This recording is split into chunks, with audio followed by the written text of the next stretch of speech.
That's true.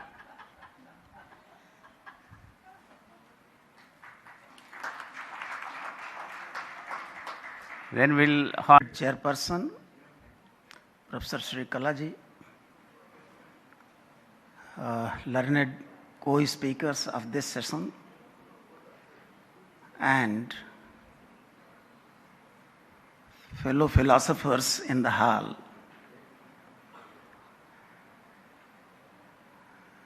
At the outset, I must thank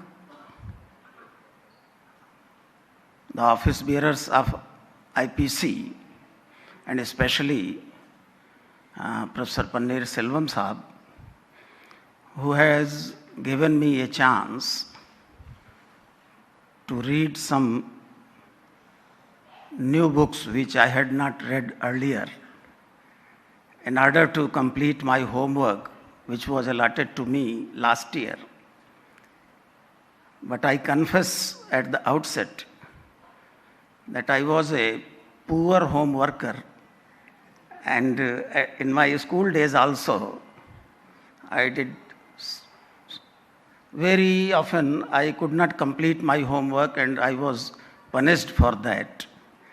And that has happened in this case as well, because this homework was allotted to me and I did it when the time was almost over, and that is why it is not up to my own satisfaction. I don't know how dissatisfied my other friends may be, but still I have tried to understand.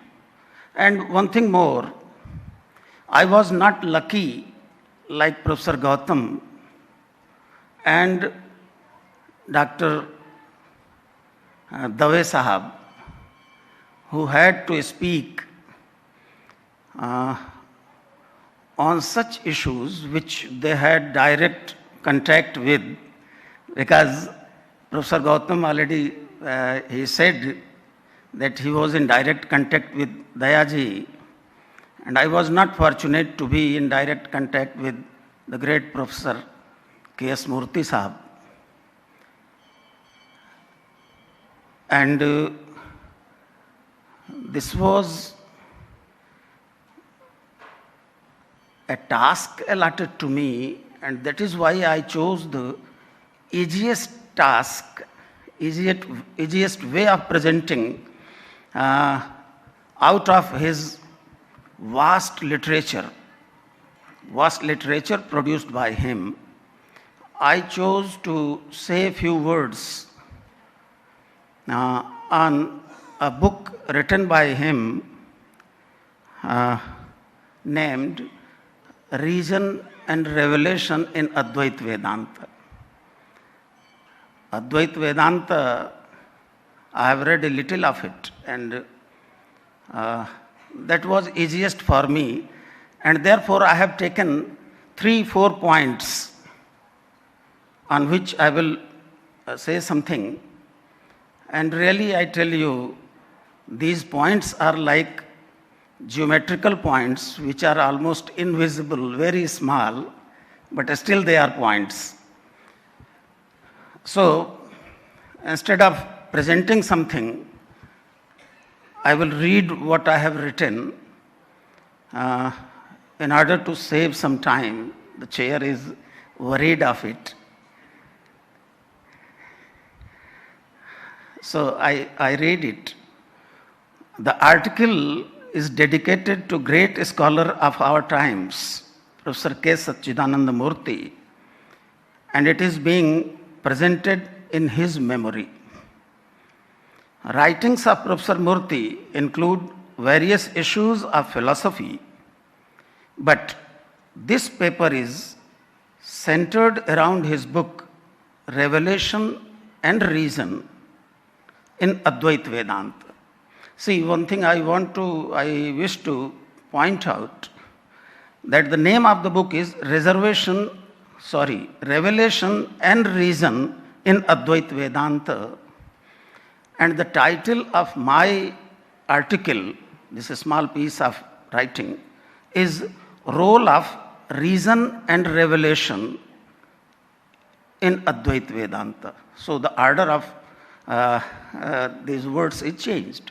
He has written on revelation and reason, and I have tried to understand it in this sequence, role of reason and revelation in Advaita Vedanta, and certainly with a purpose that, to my understanding, the role of reason is more important than the role of revelation in Advaita Vedanta, at least of Shankaracharya.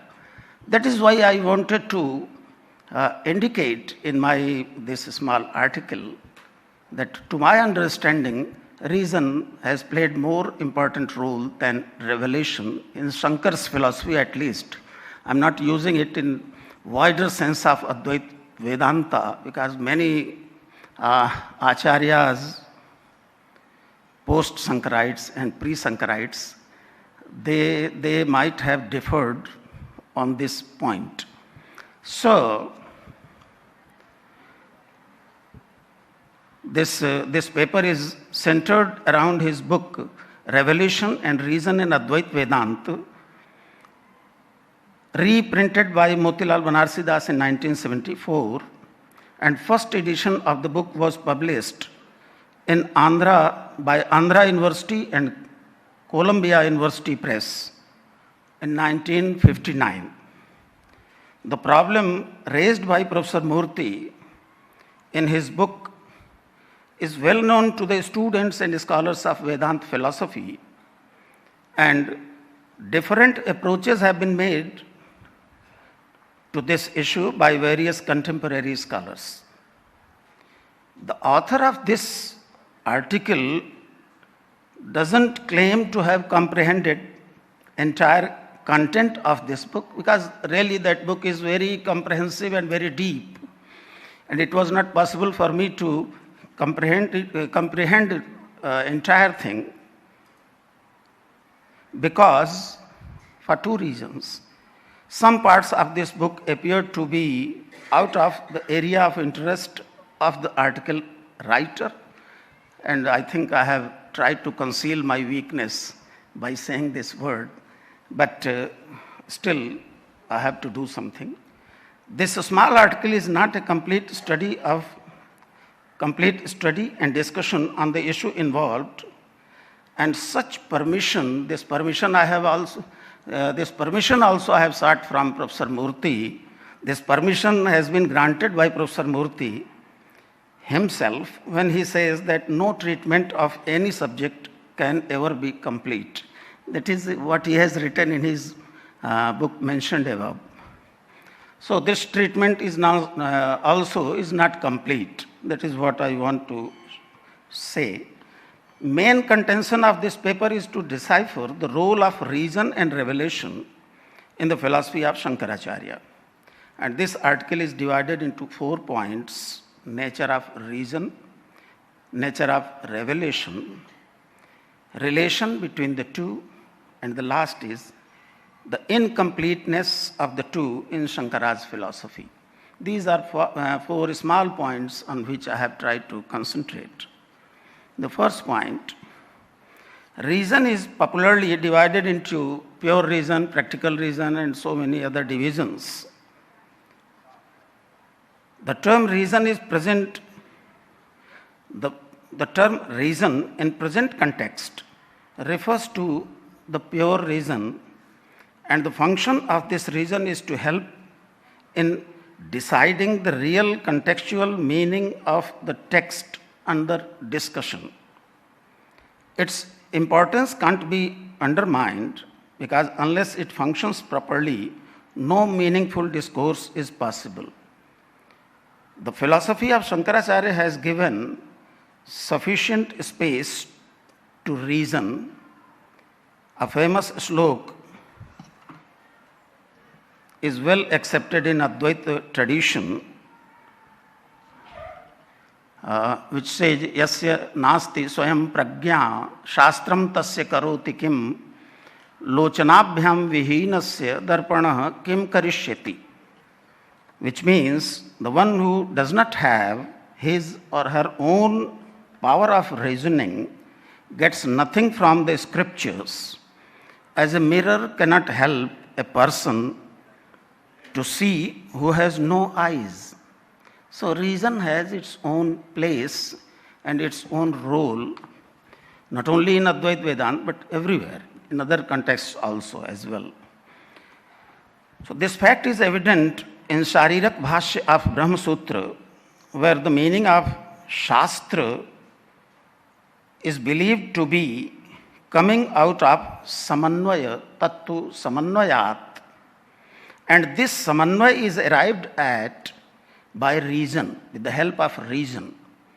And I remind the arguments developed by Acharya Shankar while giving a detailed commentary on the fourth sutra, Tattu Samanvayat, where he tries to make us understand how this Samanvaya gives the real meaning of Shastra.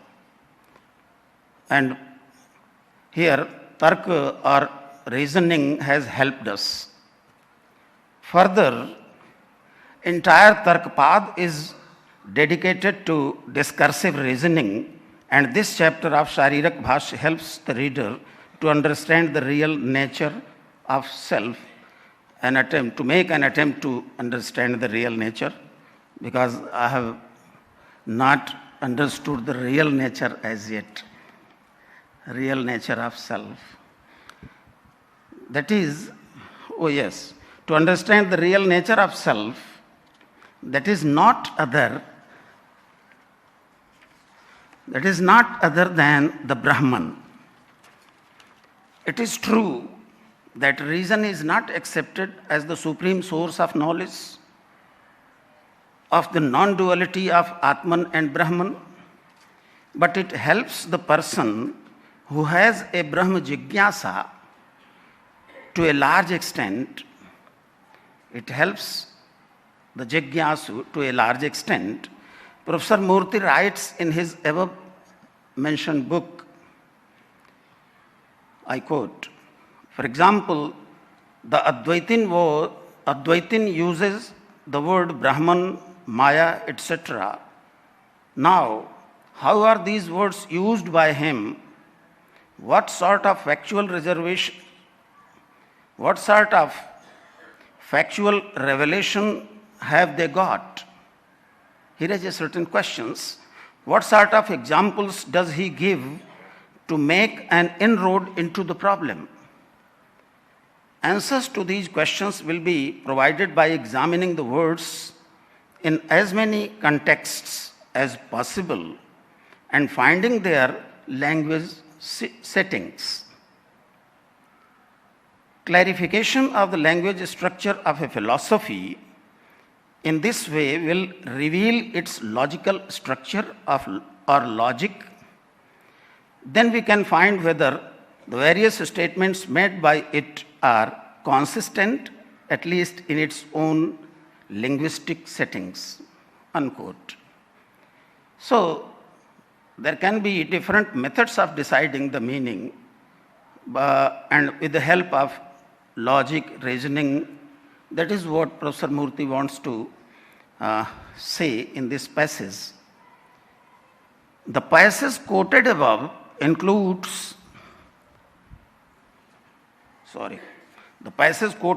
indicates that the meaning of a word depends on, or at least needs, the help of a system of reasoning by which the meaning of the word is clarified.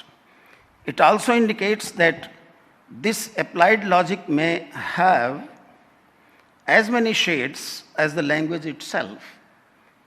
Shankaracharya in his Bhashya has simply used such logic as and when required by the scripture being interpreted.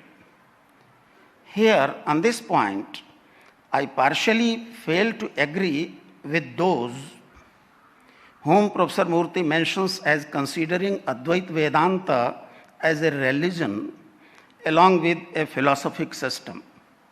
In the beginning, in the preface, Professor Murthy has written, there are some who believe that Advaita Vedanta is a religion. And this is just a point of linguistic discussion that religion, usually we believe that religion has a very narrow scope, and that is why I have written Advaita Vedanta cannot be called religion in that sense. Even if religion is translated as dharma, even then Advaita Vedanta is not religion, because it is Moksha Shastra, not Dharma Shastra. Dharma Shastra differs from Moksha Shastra. Anyway, religion fundamentally depends on faith in the scripture. In the process of realizing the non-duality of Atman and Brahman, manana, sravana, manana, nididhyasana, manana, the logical understanding is a necessary step, and therefore it goes beyond the limits of faith. So, the Advaita Vedanta of Shankaracharya cannot be classified under religion by any definition thereof. However, after clear knowledge of the scripture, one is expected to live accordingly in this way, and it may be called a mode of life, but not religion in its strict sense. It may be a mode of life. I can live as a sannyasi. That is possible. Today, Professor Ramarao Pappu Sahab, he said this is an attire of sannyasi. So I can live in that way, in that mode of life, but that is not change of religion or something of this type, at least in a strict sense. Professor Murthy has discussed in long details the place of reason in different systems of Indian philosophy along with Advaita Vedanta. But that discussion cannot be comprehended in this small paper. Professor Murthy has given an exhaustive treatment to the nature of reason. However, its role in Advaita Vedanta is very limited. Certainly, it helps us in resolving the inner conflict of the meaning of Shastra, but that is not the sole purpose of Advaita Vedanta. There is a long journey ahead. Now I come to second point, what is nature of revelation. Professor Murthy, in the part 2 of second book of Revelation and Reason and Advaita Vedanta, he has divided this book in two parts. Two books first, book 1 and book 2, and then each book is again divided in two parts, part 1 and part 2. So there are two books and 4 parts, but the book is one. So, Professor Murthy, in the part 2 of the second book of Revelation and Reason in Advaita Vedanta, starts chapter 1 with a quote from Bhagavad Gita, chapter 15, verse 15, where Krishna declares that I am the author of Vedanta.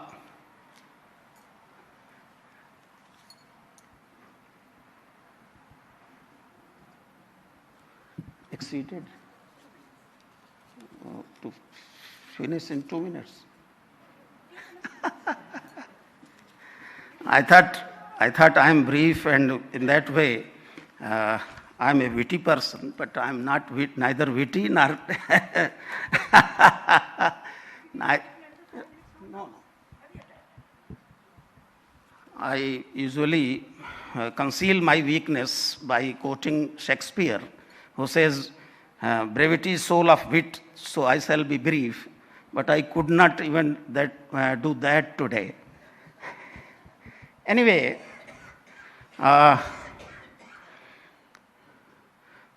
he quotes Bhagavad Gita, where Krishna says, I am the author of Vedanta. So, revelation and the issue regarding yes, the sloka, one part of that sloka is Vedanta Krit Veda Videva Chaham. So, he is Vedanta Krit also. He has created this scripture. That is how Krishna has claimed. There is a popular discussion whether the scriptures, the Shruti is Paurusheya or Apaurusheya, and Professor Murthy has discussed this issue at large, but I have not even written that long discussion because it was not possible for me to include it in 4 pages and present in 15 minutes. So I have left that part. Professor Murthy has also discussed the issue whether Shruti, revelations, are eternal or they are born in time space. This issue has also been discussed there. And he has clearly discussed that on this issue, I am with Nyaya system.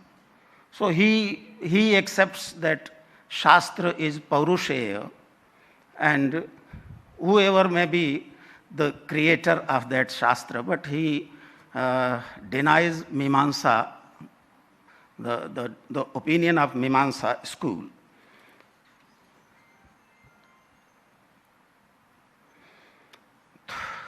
Yes, the third part, luckily,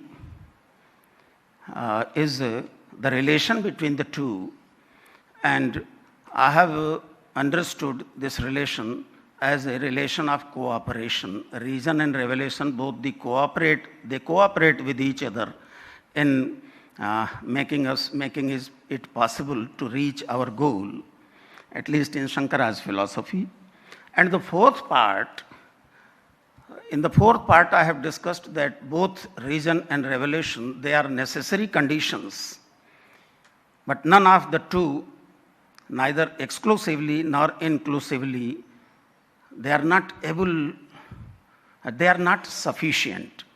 They are necessary, both they are necessary, but they are not sufficient for the realization of the non-duality of Atman and Brahman. So, the fourth point is the limitations of these, the limits of these two, and that is what has been discussed in the fourth part. And the conclusion again I have borrowed from a great philosopher of Allahabad School of Philosophy, Professor A.C. Mukherjee, in his book, The Nature of Self, where he says that it is above the known and beyond the unknown. So it is neither unknowable nor it is known. In the same way, I have tried to put the same phrase in this way. The conclusion of this humble attempt to understand the problem undertaken would be as follows. Realization of non-duality of Atman and Brahman is beyond the reign of reason and above the revealed Shrutis. For this purpose, both reason and revelation are necessary but not sufficient. Thank you. Thank you. Can I ask another? Please be very precise. Yeah, you can. Yeah. Thank you. Actually, it's not a question, but something to know from Professor Jatasankar, that from his speech regarding Krishnamurti, Professor J. Krishnamurti. So Krishnamurti, why he has not accepted the views of Mimamsakas? Because Mimamsa is a Shastra, and the 6 Indian philosophies that we accept. So what is the reason behind it? I just want to know it from you. Thank you. So, do I have your... My friend has asked a clarification regarding why. First of all, the clarification is, it is not case. It is on K. Satchidananda Murthy and not Krishna Murthy. Let us not confuse. This paper is on K. S. Murthy, Professor K. Satchidananda Murthy. Why he has not taken the side with Mimamsa and why with Nyaya? He has developed his own arguments. That when he says that for a revelation there must be some revealer. Unless there is some revealer, how is revelation possible? And he has also given an argument in favor of Vedantins when he says that a Vedantin may say that Rishayo mantra drashtarah, every time Rishis experience these mantras, And since this Srishti is eternal, circular and eternal, in this sense, this Shastra can be eternal. Otherwise, it is created in every creation. Once the creation starts, this is revealed by somebody. And since it is eternal, therefore it may be eternal in that sense. This is how he has developed his argument. But unfortunately, I could not do justice with this paper, I know. Thank you.